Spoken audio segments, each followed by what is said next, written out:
പല്ലക്ക്. കാറിൽ നിന്നും സുന്ദരിയായ ഒരു സ്ത്രീ പുറത്തേക്കിറങ്ങി. കസവിന്റെ സാരിയാണ് വേഷം.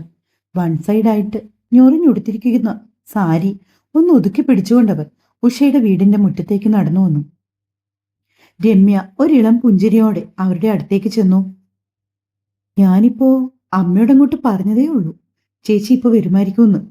വാ ചേച്ചി, അകത്തേക്ക് കയറിയിരിക്കും. വേണ്ട രമ്യ, ഇരിക്കാൻ നേരമില്ല.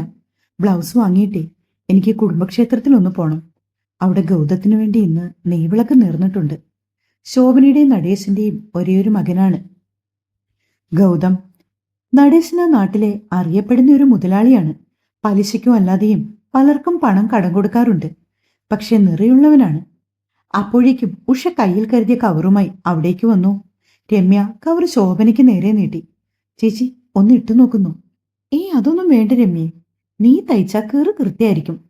രമ്യ തയ്ച്ച ബ്ലൗസ് ഇട്ടുകൊണ്ട് എവിടെ പോയാലും എല്ലാവരും എന്നോട് ചോദിക്കും, ഏത് ബൊട്ടിക്കലാ ഇത് തയ്ച്ചതെന്ന്. അത്രയ്ക്ക് പെർഫെക്ഷൻ അല്ലേ നിനക്ക്? അവർ പറയുന്നത് കേട്ട് രമ്യ ചിരിയോടെ നിന്നു. ഞാൻ കഴിഞ്ഞ ദിവസം ക്ലബില് നീ തയ്ച്ചെന്നൊരു ബ്ലൗസ് വിട്ടു പോയി. എന്റെ 2-3 ഫ്രണ്ട്സിനും നിന്നെ കൊണ്ട് തയ്പ്പിക്കണമെന്ന് പറഞ്ഞു. ചിലപ്പോൾ നാളെയോ മറ്റന്നാളോ അവര് വരുമായിരിക്കും കേട്ടോ. ശരി ചേച്ചി. രമ്യയോട് സംസാരിക്കുന്നതിനൊപ്പം തന്നെ ശോഭന ബാഗിൽ നിന്നും 500-ന്റെ 4 നോട്ടുകൾ പുറത്തേക്കെടുത്തു. ശേഷം അത് മടക്കി രമ്യയുടെ കയ്യിലേക്ക് വെച്ച് കൊടുത്തു. അയ്യോ ചേച്ചി, 3 ബ്ലൗസിന് ഇത്ര ആവത്തില്ല. ദാ ഇത് വെച്ചോളൂ എന്ന് പറഞ്ഞ് രമ്യ അതിൽ നിന്ന് ബാക്കി മടക്കി അവർക്ക് നൽകാൻ ശ്രമിച്ചെങ്കിലും അവരവളെ തടഞ്ഞു. അത് സാരമില്ല രമ്യേ, നീ വെച്ചോ. നിന്റെ കഷ്ടപ്പാടിന്റെ ഫലമാ അത്. ഇടയ്ക്ക് പലപ്പോഴും രമ്യയുടെയൊക്കെ ബുദ്ധിമുട്ടറിഞ്ഞ് ശോഭന ഇതുപോലെ ബ്ലൗസ് തയ്ക്കാൻ വരുമ്പോൾ തയ്ച്ചതിനേക്കാൾ കൂടുതൽ തുക കൊടുക്കാറുണ്ട്. ഇതിനു മുൻപ് ഒരിക്കൽ പോലും രമ്യ അത് വാങ്ങാൻ കൂട്ടാക്കിയിട്ടില്ല.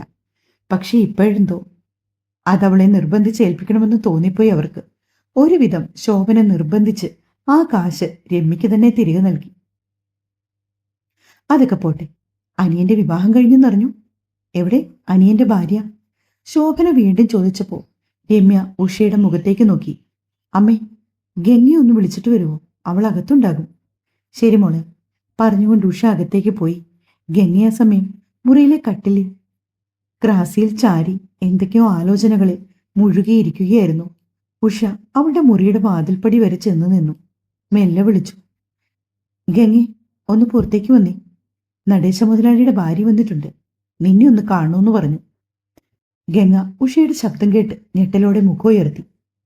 രമ്യ കുറച്ചു മുന്നേ ബ്ലൗസ് തയ്ച്ചു വെച്ചില്ലേ? ആ ചേച്ചിയാണ്, ഒന്ന് വാ. ഉഷ പതിയെ അവളോട് പറഞ്ഞു. ഞാൻ വരാമേ. അമ്മയോടൊപ്പം അവളും പുറത്തേക്ക് ഇറങ്ങിച്ചെന്നു. ഗംഗയെ കണ്ടതും ശോഭനയുടെ ചുണ്ടുകളിൽ പിന്നെയും ഒരു പുഞ്ചിരി വിടർന്നു. വെളുത്ത് കൊലുന്നതിന് സുന്ദരിയായ ഒരു പെണ്ണ്. ഏതോ നല്ല കുടുംബത്തിൽ പിറന്നതാണെന്ന് ഒറ്റ നോട്ടത്തിൽ അറിയാം. അവരുടെ മനസ്സിലേക്ക് ആദ്യം വന്ന ചിന്ത അതായിരുന്നു. പരിചയമില്ലാത്ത സ്ത്രീയായതുകൊണ്ട് ഗംഗ ഒരു പരിങ്ങലോടെ ഉഷയുടെയും രമ്യയുടെയും മുഖത്തേക്ക് മാറി മാറി നോക്കിക്കൊണ്ട് വാതിൽപ്പടി തന്നെ നിന്നു. പേരെന്താ മോളെ? അവർ ഗംഗയുടെ മുഖത്തേക്ക് നോക്കി അരുമയായി ചോദിച്ചു. ഗംഗ, അവൾ പതിഞ്ഞ സ്വരത്തിൽ പറഞ്ഞു. കുട്ടിയൊന്ന് കാണാൻ വേണ്ടി വിളിപ്പിച്ചെന്നേ ഉള്ളൂ. കുറച്ച് മാറിയാ ഞങ്ങൾ താമസിക്കുന്നേ.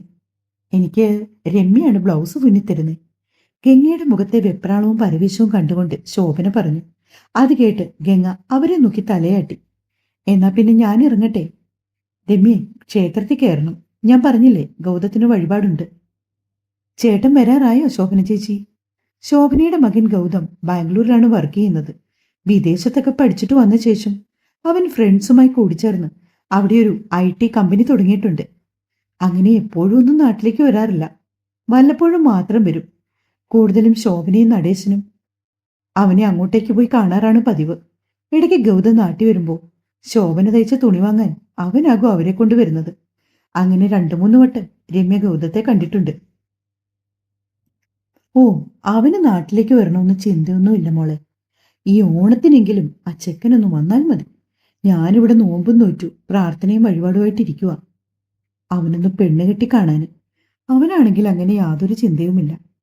ശോഭനയ്ക്കത് പറയുമ്പോൾ സങ്കടം വന്നു. എല്ലാം ശരിയാകും ചേച്ചി.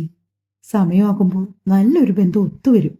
രമ്യ അവരെ സമാധാനിപ്പിക്കുന്നത് പോലെ പറഞ്ഞു. എങ്കിൽ പിന്നെ ഞാൻ ഇറങ്ങട്ടെ രമ്യ. ഇനിയും നിന്നാലേ ക്ഷേത്രത്തിലെത്താൻ വൈകും. ഉഷേ, പോയിട്ട് വരാമേ പറഞ്ഞുകൊണ്ട് ഉഷയെ നോക്കി. തലകുലുക്കിക്കൊണ്ട് ശോഭന നടന്നകുന്നു. എന്തൊരു നല്ല സ്ത്രീയാ അവര്, അല്ലേ രമ്യ? ഉഷ മുൻപ് പലപ്പോഴും പറഞ്ഞിട്ടുള്ളതാണെങ്കിലും വീണ്ടും ഒരിക്കൽ കൂടി അത് ആവർത്തിച്ചു. ശോഭനയുടെ സംസാരവും പെരുമാറ്റവുമെല്ലാം ഉഷയ്ക്ക് ഭയങ്കര ഇഷ്ടമാണ്.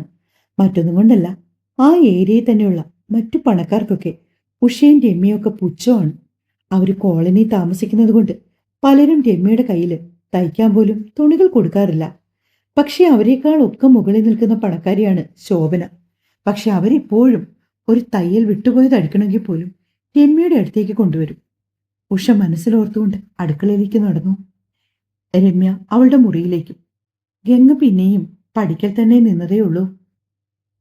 പുറത്തെല്ലാം ഇരുട്ട് പടർന്നു തുടങ്ങിയതും ഗംഗയുടെ കണ്ണുകൾ വഴിയിലേക്ക് നീണ്ടു. ഗംഗെ, നിനക്ക് കട്ടൻ എടുത്തു വെച്ചിട്ടുണ്ട്, കുടിക്കാൻ വായോ? രമ്യയുടെ ശബ്ദമാണ് അവളെ ചിന്തകളിൽ നിന്ന് ഉണർത്തിയത്. ഇതാ വരുന്നു ചേച്ചി പറഞ്ഞുകൊണ്ട് ഒരിക്കൽ കൂടി വഴിയിലേക്കൊന്ന് നോക്കി. നെടുവേർപ്പെട്ടുകൊണ്ട് ഗംഗ അടുക്കളയിലേക്ക് നടന്നു. രമ്യ നൽകിയ കട്ടനും പിടിച്ചുകൊണ്ട് പിന്നെയും അടുക്കള വാതിലെ ചടഞ്ഞുകൂടിയിരിക്കുവാണ് ഗംഗ. എന്താണെന്നറിയില്ല, കാരണം അറിയാത്തൊരു വെപ്രാളവും പരവേശവും അവളെ പിന്തുടരുന്നുണ്ട്. ഒരുപക്ഷെ നേരം വെളുത്ത് ഇത്രയും നേരമായിട്ട് രാഹുലിനൊന്ന് കാണാത്തതുകൊണ്ടോ അല്ലെങ്കിൽ അവന്റെ സ്വരം ഒന്ന് കേൾക്കാത്തതുകൊണ്ടോ ആകും അവളുടെ മനസ്സിലെ ഈ ആവലാതി. പക്ഷെ അത് അവൾക്ക് മാത്രം തിരിച്ചറിയാൻ കഴിഞ്ഞില്ല. സമയം പിന്നെയും മുന്നോട്ട് എഴിഞ്ഞു നീങ്ങി. ഇതിനിടയിൽ ഒരു പ്രാവശ്യം ഗംഗ രാഹുലിനെ അങ്ങോട്ട് വിളിക്കാൻ ശ്രമിച്ചെങ്കിലും അവൻ കോള് കട്ട് ചെയ്തു. അതുകൂടിയായപ്പോ ഗംഗയ്ക്ക് വല്ലാത്ത വിഷമം. രാഹുല് തന്നെ ഒഴിവാക്കാൻ ശ്രമിക്കുന്നുണ്ടോ എന്നൊരു ചിന്ത അവളെ വല്ലാതെ പിടിമുറുക്കി. ഗംഗ, എന്തിരിപ്പാ ഇത്? രാവിലെ മുതൽ ഞാൻ ശ്രദ്ധിക്കുന്നു. നിനക്കെന്തെങ്കിലും വയ്യായികയുണ്ടോ? പീരിയഡ്സ് വല്ലതും ആണോ? അതിന്റെ എന്തെങ്കിലും ബുദ്ധിമുട്ടുകൊണ്ടാണോ നീ ഇങ്ങനെ മാറി മാറി ഇരിക്കുന്നത്? രാവിലെ മുതൽ ഗംഗയെ ശ്രദ്ധിച്ചുകൊണ്ടിരുന്ന രമ്യ ചോദിച്ചു. ഗംഗ വിലങ്ങനെ തലയാട്ടി. എന്തു പറ്റി കുട്ടി? കാര്യം പറ. ഒന്നുമില്ല ചേച്ചി, എനിക്കെന്തോ ഒരു വല്ലായ്മ പോലെ. തലവേദനയോ പനിയോ വല്ലതും ഉണ്ടോ? ഗംഗയ്ക്കടുത്തേക്ക് വന്ന് അവളുടെ നെറ്റിയിലും കഴുത്തിലും ഒക്കെ ഒന്ന് പുറംകൈ കൊണ്ട് ചൂട് നോക്കിക്കൊണ്ടാണ് രമ്യ ചോദിച്ചത്. അങ്ങനൊന്നുമില്ല. എങ്കിൽ പിന്നെ വാ, അത്താഴം കഴിക്കാം. ദാ മണി 8 നീ ഇന്ന് ഉച്ചയ്ക്കും കാര്യമായിട്ടൊന്നും കഴിച്ചില്ലല്ലോ, വിശപ്പുണ്ടാകും. വാ. എനിക്കിപ്പോ വേണ്ട ചേച്ചി, ഞാൻ രാഹുലേട്ടും കൂടി വന്നിട്ട് ഒരുമിച്ച് കഴിച്ചോളാം. ഗംഗ മടിച്ചാണെങ്കിലും പറഞ്ഞു. അത് കേട്ടതിന്റെ രമ്യയുടെ ചുണ്ടിൽ ഒരു പുഞ്ചിരി മിന്നി മാഞ്ഞു. എങ്കിൽ പിന്നെ അവൻ വന്നിട്ട് നിങ്ങൾ രണ്ടാളും ഒന്നിച്ച് കഴിക്കും പറഞ്ഞുകൊണ്ട് രമ്യ മുറിവിട്ട് പുറത്തേക്ക് ഇറങ്ങിച്ചെന്നു. അടുക്കളയിൽ 3 പാത്രത്തിലായിട്ട് ചോറ് വിളമ്പിക്കൊണ്ടു വന്ന ഉഷ രമ്യ ഒറ്റയ്ക്ക് അടുക്കളയിലേക്ക് വരുന്നത് കണ്ടതും അവൾക്ക് പിന്നിലേക്കൊന്ന് എത്തി നോക്കി. ഗംഗ എവിടെ? നീ അവളെ വിളിച്ചില്ലേ ആഹാരം കഴിക്കാന്? ഉഷ രമ്യയോടായി ചോദിച്ചു. ഞാൻ വിളിച്ചു, പക്ഷെ അവക്കിപ്പോ വിശപ്പില്ല. രാഹുൽ കൂടി വന്നിട്ട് ഒരുമിച്ച് കഴിച്ചോളാം അപ്പ പറഞ്ഞു. കേട്ടപ്പോ ഉഷയ്ക്കും അല്പം സന്തോഷമൊക്കെ തോന്നി.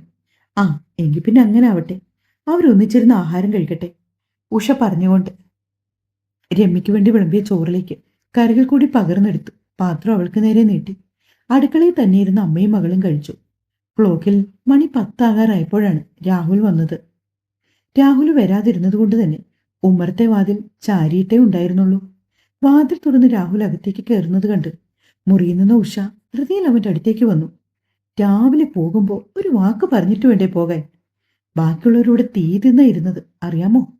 ഉഷ ചോദിച്ചപ്പോ രാഹുൽ ഒരു ചിരിയോടെ അവരെ തോളിലൂടി കൈയിട്ട് ചേർത്ത് പിടിച്ചു.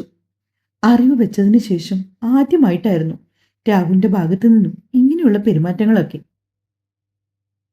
മുൻപ് പലപ്പോഴും എന്തേലും പറയാനുണ്ടെങ്കിൽ പറയും, അതും തികച്ചും അലസതയോടെ. അന്നൊക്കെ അവന്റെ ചെറുപ്പം അവരോർക്കും. അവന്റെ അച്ഛനേക്കാൾ ഏറെ സ്നേഹം അവരോടായിരുന്നു. അവരുടെ നെറ്റിത്തുമ്പിൽ നൈറ്റിത്തുമ്പിൽ ചുറ്റിപ്പിടിച്ചു നടന്ന ചെറുക്കന. ഉഷ കണ്ണുവിടർത്തി മകനെ നോക്കി. അവരുടെ കണ്ണുകൾ നിറഞ്ഞു. അവൻ പോക്കറ്റിൽ നിന്നും 500-ന്റെ 3 നോട്ട് പുറത്തേക്ക് എടുത്തിട്ട് അതിൽ നിന്ന് ഒരു നോട്ടെടുത്ത് ഉച്ചയ്ക്ക് നേരെ നീട്ടി. ഇതാമ്മേ, ഇത് വെച്ചു. ഇന്നെനിക്കൊരു ഓട്ടം ഉണ്ടായിരുന്നു, ഇത് നിന്റെ കയ്യിൽ വെച്ചു. ഇന്ന് രമ്യയ്ക്ക് നടേശ മുതലാളിയുടെ ഭാര്യയുടെ ബ്ലൗസ് തയ്ച്ചു കൊടുത്തപ്പോ 2000 രൂപ കിട്ടി. അതിരിപ്പുണ്ടടാ. അതൊന്നും സാരമില്ലമ്മേ, ഇത് കൈവച്ചോ.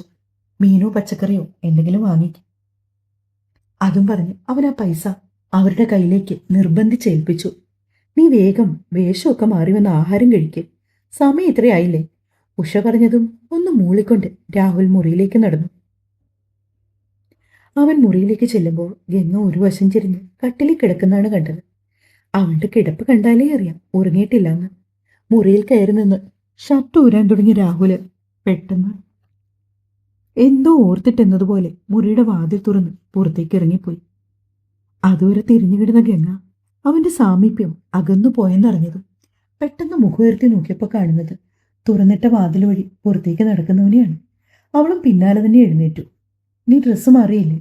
ഇല്ല, എനിക്കൊന്ന് കുളിക്കണം, ഉഷ ചോദിച്ചപ്പോൾ അത്രയും പറഞ്ഞുകൊണ്ട് രാഹുൽ മുന്നേ നടന്നു. പിന്നെ കാണുന്നത് അവന്റെ പിന്നാലെ പാഞ്ഞു പോകുന്ന ഗംഗയാണ്. അവരൊരു ചിരിയോടെ അത് നോക്കി നിന്നു. ശേഷം തിരികെ മുറിയിലേക്ക് പോയി. ഇനിയിപ്പോ എന്റെ വീർപ്പിന്റെ നാറ്റം അടിച്ചിട്ട് ആർക്കും ഓക്കാനും വരണ്ട. കിണറ്റിൻകരയിലേക്ക് നടക്കുന്ന വഴിയെ രാഹുൽ പിറുപിറുക്കുന്നത് ഗംഗ വ്യക്തമായി കേട്ടു. അവൾ ഒന്നും മിണ്ടാതെ അടുക്കളപ്പടിയിൽ നിന്നതേ ഉള്ളൂ. ഒരു ദിവസത്തേക്കാണെങ്കിൽ പോലും രാഹുലിന്റെ അവഗണന അവളെ വല്ലാതെ വേദനിപ്പിക്കുന്നുണ്ട്. കിണറ്റിൽ നിന്നും വെള്ളം കോരി അവിടെ തന്നെ നിന്നാണ് രാഹുൽ കുളിച്ചത്. കുളിച്ച് ഈറനോടെ അവൻ അവളെ കടന്നു പോകുമ്പോഴും ഗംഗ അനക്കം ഏതുമില്ലാതെ അവിടെ തന്നെ നിന്നു. അടുക്കളവാതിൽ ചാരി അവൾ അകത്തേക്ക് നടക്കുമ്പോഴാണ് ഉഷ അവളെ വിളിച്ചത്. മുറിയിൽ ഇരുന്നുകൊണ്ട് അവർ വിളിച്ചതിനാൽ അവരവിടേക്ക് ചെന്നു. രമ്യ തുണി തയ്ച്ചുകൊണ്ടിരിക്കുവാണ്. ഗംഗേ, രാഹുലിനെ വിളിക്ക്, എന്നിട്ട് പോയി ആഹാരം കഴിക്ക്. നിങ്ങൾ രണ്ടുപേരും ഒന്നും കഴിച്ചില്ലല്ലോ. ഉഷ പറഞ്ഞപ്പോഴൊന്ന് തലകുലുക്കിക്കൊണ്ട് ഗംഗ മുറിയിലേക്ക് ചെന്നു. അവൾ ചെന്നപ്പോൾ കാണുന്നത് രാഹുൽ വേഷം മാറി ഫോണിൽ നോക്കി ബെഡിലിരിക്കുന്നതാണ്. ആഹാരം കഴിക്കാൻ വരാൻ അമ്മ പറഞ്ഞു. ഗംഗ വളരെ സാവധാനം പറഞ്ഞത് രാഹുൽ രൂക്ഷമായി അവളെ ഒന്ന് നോക്കി. ഇതെന്റെ വീടാ, ഇവിടെ എപ്പോ ആഹാരം കഴിക്കണം കഴിക്കണ്ട എന്നൊക്കെ എനിക്കറിയാം. നീ എന്നോടൊന്നും പറയാൻ വരണ്ട, കേട്ടല്ലോ. രാഹുലിന് അവളോട് ദേഷ്യം തോന്നിപ്പോയി. പ്രത്യേകിച്ച് കാരണം ഒന്നുമില്ലാത്തൊരു ദേഷ്യം. പറഞ്ഞുകൊണ്ട് അവൻ ഫോണ് ബെഡിലേക്ക് ഇട്ട് ധൃതിയിൽ മുറിയിൽ നിന്ന് ഇറങ്ങിപ്പോയതും ഗംഗ ബെഡിൽ തന്നെ തറഞ്ഞിരുന്നു പോയി. ഇത്രമാത്രം രാഹുൽ തന്നെ അവഗണിക്കാനായി താൻ എന്ത് ചെയ്തു എന്നാണ് അവളുടെ ഉള്ളിലെ അത്ര ചിന്ത. വല്ലായ്മയോടെ ഗംഗ വീണ്ടും ബെഡിലേക്ക് തന്നെ കിടന്നു. മുറിയിൽ നിന്ന് രാഹുൽ തനിച്ചിറങ്ങി വരുന്നത് കണ്ടിരുന്നു ഉഷ. ഡൈനിങ് ടേബിളിൽ തന്നെ ഭക്ഷണം ഉണ്ടായിരുന്നതിനാൽ അവൻ ആവശ്യമുള്ളതെല്ലാം വിളമ്പി കഴിച്ചു. ആ സമയത്താണ് രമ്യ ഹോളിലേക്ക് ഇറങ്ങി വന്നത്. നീ എന്താ ഒറ്റയ്ക്ക് കഴിക്കുന്നേ? ഗംഗയെ വിളിച്ചില്ലേ?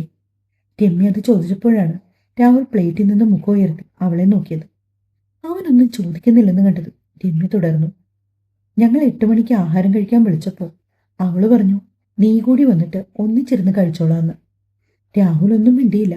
പ്ലേറ്റിലുണ്ടായിരുന്ന ബാക്കി വറ്റുകൂടി ധൃതിയിൽ വാരി കഴിച്ചുകൊണ്ട് അവൻ പ്ലേറ്റും എടുത്ത് അടുക്കളയിലേക്ക് നടന്നു.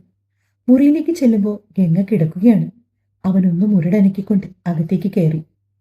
ഒന്ന് എഴുന്നേറ്റിരുന്നെങ്കിൽ എനിക്കൊന്ന് കിടക്കായിരുന്നു, രാഹുൽ അല്പം കനത്തിൽ പറഞ്ഞത്. ഗംഗ ഒന്നും ഇടാതെ കിടന്നെടുത്തുനിന്ന് ചാടിപ്പിടിഞ്ഞ് എഴുന്നേറ്റ് മാറി നിന്നു.